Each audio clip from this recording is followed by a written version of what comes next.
어제 열린 국민의힘 1차 경선 비조 토론회. 4명의 후보 가운데 유일한 탄핵 찬성파였던 한동훈 후보가 포문을 열었습니다. 대통령직을 유지하지 못한다는 말씀이신 것이죠? 아니, 정치적 책임을 지고 자진하야라는 말씀, 더 이상 통치하기 어렵지 않겠느냐. 예. 그 말씀을 드린 겁니다. 한동훈 후보가 지금 그런 말을 할 자격이 있나? 지금 우리 당 후보로 나왔다는 자체가 잘못된 거 아니야, 지금? 그러니까 저는 한동훈 후보가 내란몰이 탄핵을 선동한 것 때문에 정말 결국 이 지경을 만들었다고 생각을 합니다. 국민의힘은 오늘부터 이틀 동안 여론조사를 해 내일 1차 컷오프 결과를 발표합니다.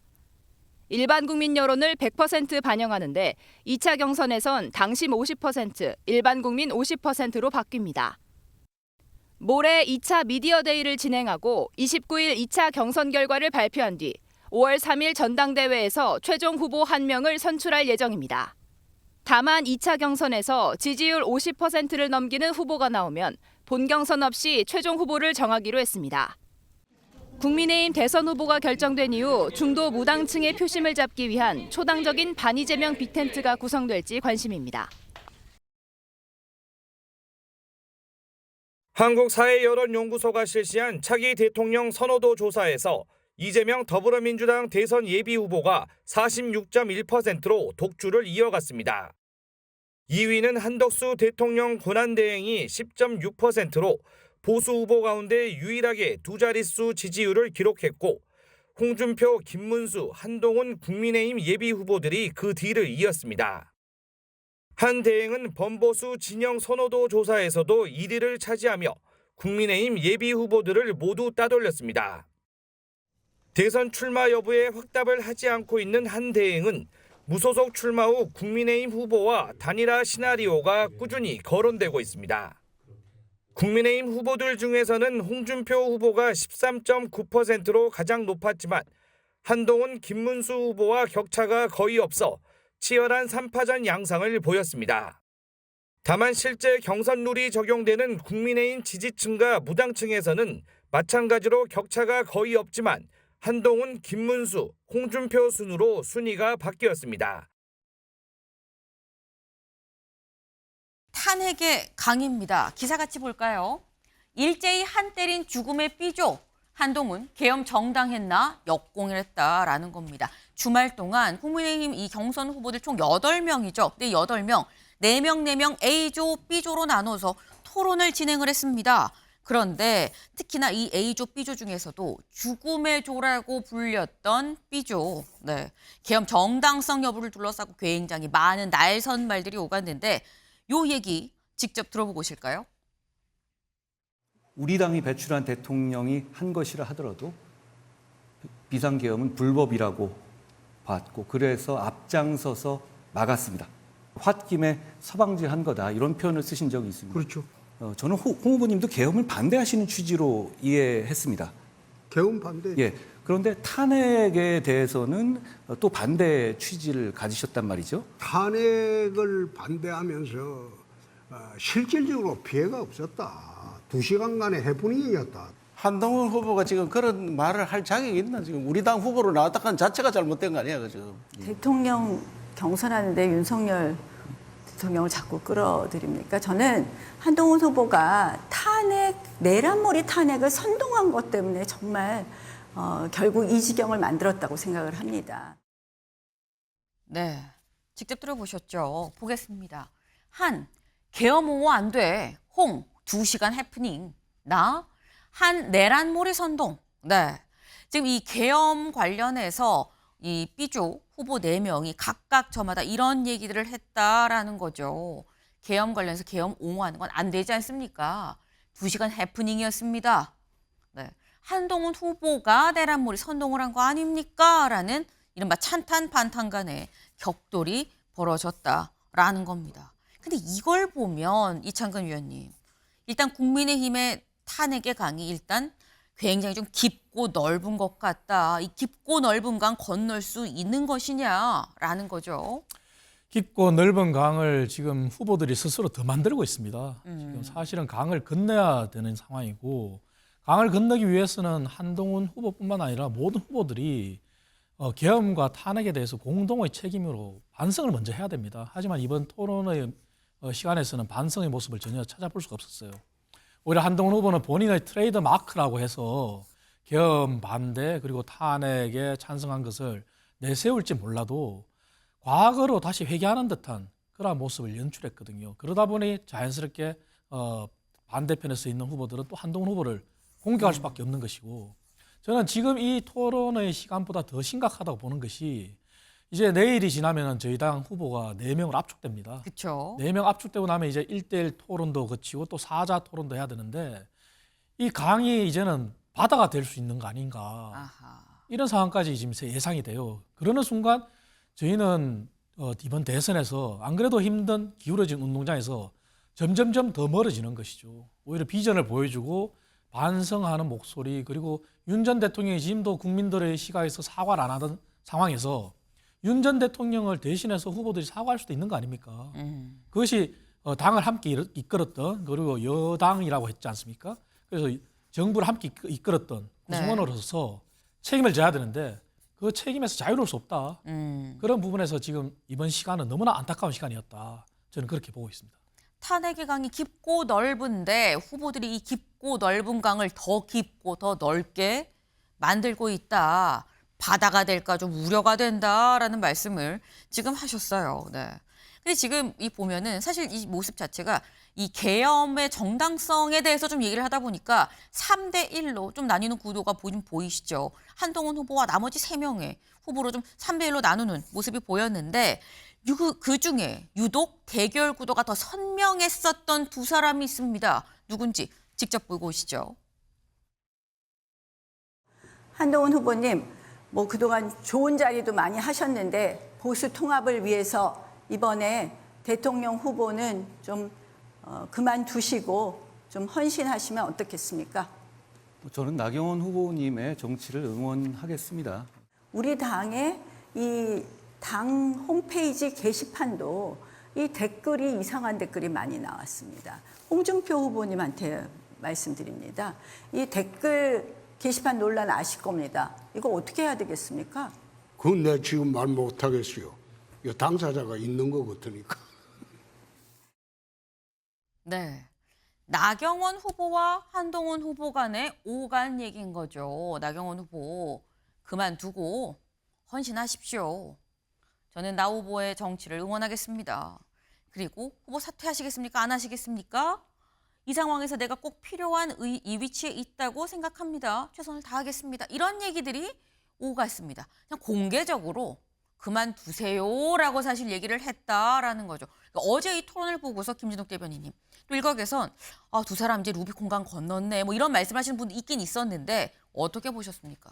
일단 어제 토론회를 좀 한마디로 요약하면 뭐 죽음의 조다라고 얘기했지만 네. 실질적으로 보니까 소문난 잔치에 먹을 것은 별로 없더라. 변죽만 울린 그런 토론회가 아니었나라는 생각이 듭니다. 사실 어제 토론회의 가장 큰 핵심은 탄핵의 강을 어떻게 건너갈 것인가, 또 윤심의 강을 어떻게 건너갈 것인가 하는 것이 문제의 본질인데 그 본질에는 접근하지 못한 변죽만 울린 게 아닌가.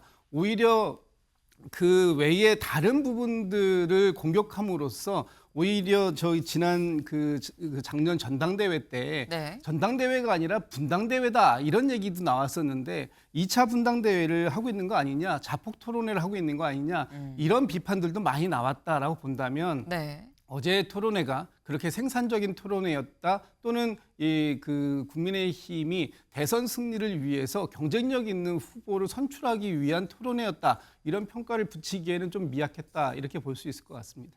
네. 소문난 잔치에 먹을 거 없다라는 얘기가 떠오르는 토론회였었다. 죽음의 조라고 볼 수 있겠느냐라는 말씀을 하셨어요. 근데 저희가 지금 뭐 이 나경원 후보, 한동훈 후보, 특히나 죽음의 조 중에서도 유독 좀 더 날샌 말들이 오갔다라고 말씀을 드렸었는데, 사실 이런 게 어떻게 보면 이창근 위원님, 또 일각에서는 아니 이렇게 서로 나를 세우는 게 서로 좋은 거 아니야. 주목도 받고 어쨌거나 득표에 있어서는 서로 다른 입장이니까 지지층을 결집하는 부분이 분명히 있지 않겠어라고 말씀하시는 분도 있긴 있더라고요. 이미 한동훈 후보와 네. 그리고 다른 후보들 간에는 계엄과 탄핵을 두고 이미 갈려 있는 상황이지 않습니까? 그리고 이미 나경원 후보와 한동훈 후보 간에도 갈등이 고리 깊다는 것도 아는 거고, 그리고 홍준표 후보와 한동훈 후보 간에도 갈등이 깊었다가 또 홍 후보가 지금은 이제 또 좋아한다 이런 표현에서 화해 분위기도 연출이 되는 듯한 네. 모습인데, 주제가 달랐어야죠. 주제가 미래를 두고 정책으로 함께 가는 그러한 치열한 경쟁이면은 주목을 하겠죠. 하지만 그런 주제가 아니라 과거의 해묵은 주제, 네. 그리고 이미 누가 어떤 입장을 취했다는 그런 포지셔닝이 명확한 주제를 가지고 네. 갈등을 하는 것은 결코 도움이 안 되죠. 오히려 당이 중도층으로부터 더 멀어지는 그러한 결과만 남는 거죠. 이건 주목도 못 받고 오히려 국민들로부터 등을 돌리고, 우리가 그런 게 있지 않습니까? 보기 싫은 사람이 나오면 채널을 돌린다. 네. 이런 말이 있듯이 이런 부분들이 정말 국민들로부터 멀어지게 하는 그러한 저는 모습이라고 생각합니다. 보기 싫은 이 사람이 나오면 채널 돌린다고 하는데 그런 상황이 될까 봐 좀 우려가 된다. 싸우지 않는 편이 더 낫다라는 말씀을 좀 하셨어요. 근데 말씀 중에 나왔죠. 두 사람은 원래 사이가 안 좋았던 거를 뭐 다 알았던 거고, 다 사이가 안 좋은 줄 알았는데 괜찮은 거야라고 하는 커플도 또 있다라고 말씀을 하셨어요. 그 커플 어떤 커플인지 직접 확인해 보시죠. 하시고 저 괜찮게 보셨던데요. 저도 선배님 좋아합니다. 옛날에는 그랬지만 지금은 좋아해요. 저도 그렇습니다. 예. 내가 정치 대선배거든요. 제가 그러니까 잘합니다. 어떤 말씀을 묻더라도 고깝게 듣지 마시고 앞으로도 한 후보님 정치를 계속 해야 되니까 좀 편하게 답변해 주시기. 제가 잘 듣습니다. 오늘 오기 전에 우리 그 청년의 꿈 그 안에서 꼭 가거든 이거는 좀 질문해 보라고 해서 내가 몇 가지만 질문을 하겠습니다.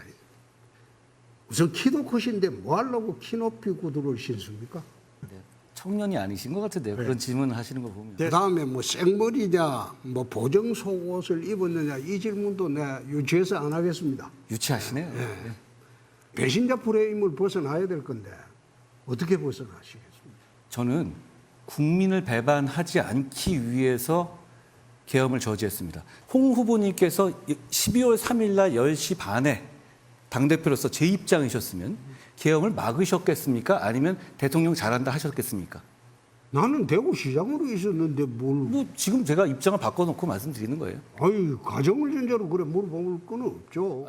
그 청년의 꿈 사이트에서 하도 물어보라고 그래서 내가 한번 물어봤지. 사실인지 아닌지. 옆에 보니까 맞기는 맞더만. 아이, 재미지라고 하는 거요. 네, 홍준표 후보. 한동훈 후보한테 굉장히 많은 걸 좀 물어봤습니다. 뭐 여러 가지를 물어봤어요. 뭐 키높이 구두도, 뭐 생머리, 뭐 보정 속옷, 굉장히 많은 걸 좀 물어보면서 뭐 배신자 프레임은 어떻게 할 겁니까까지 다 물어봤었는데, 근데 그 앞에는 나도 뭐 옛날엔 좀 그랬지만 지금은 좋아해요라고 상당히 분위기가 또 좋았기도 하고요. 그러니까 이걸 보면 김진욱 대변인님, 홍준표 후보는 한동훈 후보랑 잘 지내고 싶은 걸까요? 아닌 걸까요? 어제까지만 그런 것 같아요. 네. 예, 앞으로는 또 달라질 겁니다. 어떻게요? 예, 그제의 홍준표가 어제의 홍준표가 아니듯이 또 내일의 홍준표가 아닐 수 있는 거죠. 그렇기 때문에 충분히 달라질 개연성이 있다라고 보여지고, 그래서 저 모르겠습니다. 정치 대선배가 질문을 이렇게밖에 할 수 없었는가. 상대에 대해서 후배의 어떤 인신 공격성 네거티브를 마치 남이 대신 질문을 해달라는 것을 전달하는 것 같은 그런 방식을 통해서 이 입에 언급하는 것, 이것이 토론회를 완전히 희화화했다라고 비판받을 수밖에 없는데, 그 부분에 대해서도 전혀 뭐가 문제인지를 모르는 듯한 저런 반응을 보이시는 것, 저는 정말 부적절하다라는 표현 드리고, 아마도 이제 뭐 좀 전에 말씀 나왔습니다만 내일 오후가 되면 네. 4강이 갈라질 겁니다. 그 4강까지는 뭐 입장이 조금 달라도 이렇게 뭐 안으면서 갈 수 있는 그런 상황이겠지만, 4강에서 이제 2강으로 이제 압축이 되면 그때부터는 완전히 이제 뭐 내가 살면 상대가 죽는 거고 상대가 죽으면 내가 사는 이런 이제 치열한 경쟁의 장으로 다시 들어가는 것이기 때문에 그때는 또 다시 어떻게 돌변할지 모르겠습니다. 과거에 대구시장 시절에 한동훈 그 후보를 비판하던 그런 네. 날선 비판들이 또 나올 수도 있다. 언제든지 그건 가능하다. 이렇게 저는 보고 있습니다. 네. 어제의 홍준표가 오늘의 홍준표가 아니듯 오늘의 홍준표는 내일의 홍준표도 아니다라는 말씀을 하셨어요. 이 말씀인즉슨 지금 이 말씀 이창근 위원님 결국 최종 빅4 4강에 들게 되면 그때는 홍준표 후보가 한동훈 후보한테 하는 이 스탠스가 또 달라지지 않겠냐라는 말씀인 거거든요. 뭐 그렇게 보실 수도 있습니다만 네. 저는 어제 토론회를 보면서 홍준표 후보의 모습을 여실히 보여줬다. 저는 그렇게 평가하고 싶은 게 네. 홍준표 후보의 스타일입니다. 스타일이라고 말씀드리면 뭐냐면은 토론회를 아까 하고 백브리핑을 할 때 네. 재밌으라고 했다 그랬지 않습니까? 그 얘기는 본인이 토론 자체를 즐길 수도 있고 네. 또 심각한 주제도 그냥 다른 것으로 대받아칠 수도 있고 그런 모습인데 그래서 이거는 다양성을 보여주는 그런 홍준표 후보의 특유성이다. 그렇게 보고 있고요. 다만 홍준표 후보가 우리 당의 후보를 되기 위해서는 네. 정책적인 부분이 본인이 뭐 사형 제도를 다시 부활하겠다 하는 그러한 강력한 공약도 내놨지만 사실 경제 공약 같은 경우는 굉장히 부족해요. 그런 부분들을 중점적으로 해서 4강으로 들어갔을 때 또 만약에 2인까지 올라갔을 때 본인이 지금까지 그러한 다양성의 토론의 유연한 모습을 보이기보다는 더 강력한 메시지를 보이는 것이 홍준표 다음 모습을 더 보여줄 거라고 저는 그렇게 생각합니다. 그래서 앞으로 토론에서 홍준표 다음을 네. 좀 보여주기를 바라는 개인적인 생각입니다. 예. 네. 그러니까 지금 말씀은 이런 거예요.